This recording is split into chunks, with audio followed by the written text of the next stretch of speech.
When a town opposed the addition of another mosque, the liberal mayor rejected the majority's decision and even shut down peaceful protests against the construction. However, in the early morning hours, fed-up citizens gave the rogue mayor a brutal taste of her own medicine right on her doorstep.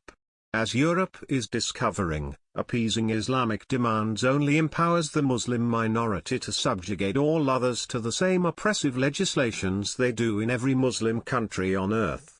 Still, the left illogically believes that through tolerance and respect, the West will achieve different results than the slaughter, conquest, and tyranny perpetuated by Muslims consistently for over 1,400 years. What they eventually always discover is that they aren't exempt from their own bad policies, as one liberal mayor is finding.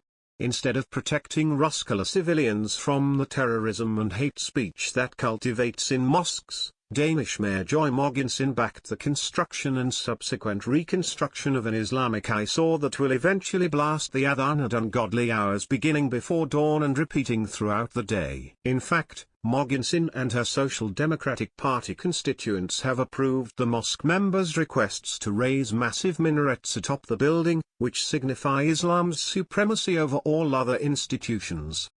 Fed up with Mogensen's relentless capitulation to the Muslim minority, 5 members of Stop Islamization of Denmark, SIAD, gave the socialist mayor a small yet unsavory taste of what her values will bring about.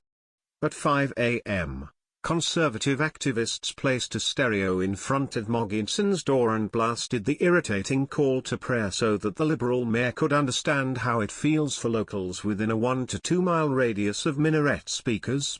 Danish online newspaper SN reports, Mogensen refused to come to her door, likely startled and confused by the unexpected wake-up call. Despite video footage confirming that the adhan was incredibly loud but still softer than actual minaret speakers, Mogensen tried to convince viewers that she wasn't at all bothered by the noise. In fact, she outrageously claimed that she didn't hear a thing, according to TV2 Lorry. There was probably someone who called this morning, but now we live in the city, so it happens sometimes that people call or bother, so I didn't even realize that it was a demonstration, said the mayor. I really do think that it is silly to hold a demonstration for something that is not going to happen. There is not going to be prayer calls from the minarets of the mosque at Ali Helgen's Gate.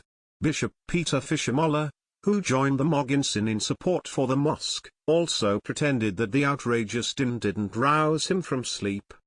He too acknowledged that the Muslims understand they're not allowed to use speakers to perform the adhan and truly believes they'll keep their word. I didn't hear anything, so they didn't disturb my night's sleep. But if it is to emphasize that they are afraid of the call to prayer, it is clear in the local plan that no prayer should be called, like the Roskilde Cultural Association, which is behind the mosque, he said. Neither has expressed any desire for prayer calls. The modest minarets on the building are, as I understand it, only to be regarded as a constructional decoration. Planned to adorn the mosques are 5 domes and 2 minarets, which will undoubtedly eventually be utilized for blaring the raucous adhan every day. The promise to abstain from using speakers to call local Muslims to prayer is a common tactic used by mosque goers who are simply trying to get their foot in the door. Soon, the mosques are blaring the adhan, waking non-Muslims within several miles in all directions without the city's permission. If officials even respond to civilians' complaints, the Muslim community uses their privilege to silence opposition with accusations of bigotry, racism, and Islamophobia. In fact, this very cycle has occurred in the US, despite America staving off Islamization more than its European cousins. After electing the country's first Muslim-majority city council, Hamtramck residents reported that mosques began breaking noise laws by blasting the adhan. Likewise, Bostonians have complained to the local government about the call to prayer from a mosque in Belleville since 2009 to no avail.